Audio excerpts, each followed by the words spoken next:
Good morning, YouTube. So I've got the solar heat running today. This 6-inch duct up here is the main heat that's coming from the two solar hot air panels that are on the roof. Yeah, so the hot air comes down through that duct and blows into the house there. Now when I built this, I added a second port here, so this is a second 6-inch duct. So I have this styrofoam plug in here, and what I did to get a little more heat, because out here under the patio enclosure it gets pretty warm here in the late morning and early afternoon because you get the sun coming down in here through the clear panels, and there's a bunch of warm air here and there's cold air inside the house. Pull that plug off and switch there that turns that fan on and off, and I have this fan plugged into the same switched power that the main hot air system works on. So if this air here gets below 70 Fahrenheit, the thermostat opens, shuts off the relay, and kills power to this fan, also kills power to that fan, and then once this turns on, this will turn back on. Now right now I don't have this one automated because I would need to have a thermostat that senses the temperature out here and the temperature in the house, and if the temperature here is warmer than the temperature inside, then turn that on. Yeah, so right up there I do have a wireless temperature sensor, and then inside the house I have a readout, and I can just look at the two temperatures.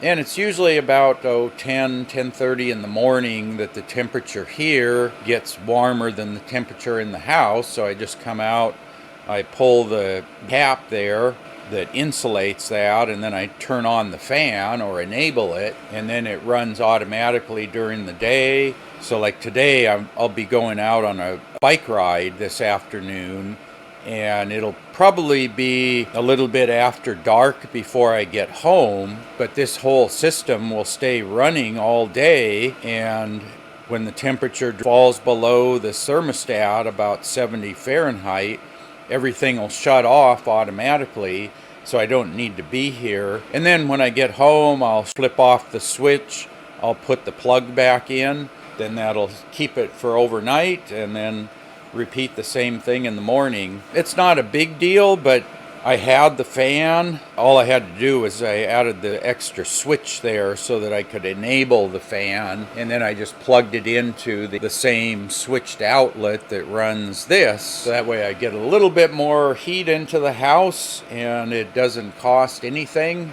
So this whole system is running 100% off solar. The heat that's going in there is heat from the sun, and then the power that's running all the blowers and fans is from my solar power inverter. If there's enough heat from the sun to heat up the air, there's also enough power in the solar panels to run all the system.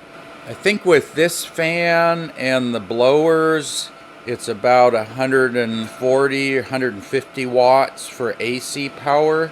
And then there's about 40 watts of DC power. I have a couple of 12-volt DC fans that are running.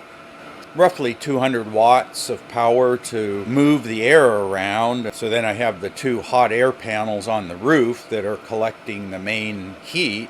So yeah, 100% solar heat here. So just thought I'd show you my latest addition to the solar hot air system. The ultimate goal will be, once I finish enclosing this patio, the heat in here will be a lot higher. I still have one wall to finish. I should be able to get a lot more heat gain from this fan here. So right now it's not terribly effective, but hopefully by next winter I'll have the last wall finished off and have this sealed up a little better. That was my original heating system, was I just had the patio enclosure here before I replaced it, was totally enclosed, and there was quite a bit of heat captured out here. And my main heat was a fan like this blowing hot air into the house, and that worked really quite well. So anyway, just thought I'd show you that little update to the solar hot air system. It's still working well. We've been running all solar heat this winter so far.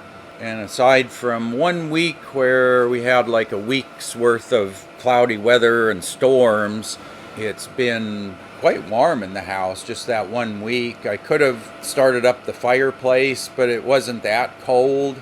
I just left the fireplace shut down. But this was kind of my first generation system. This was the second generation, and I guess once I get the patio enclosure sealed up out back, that'll be my third generation. We'll have the first and second generation combined. But yeah, everything's working well. If you have any questions, post up in the comments section below. And as always, thanks for watching.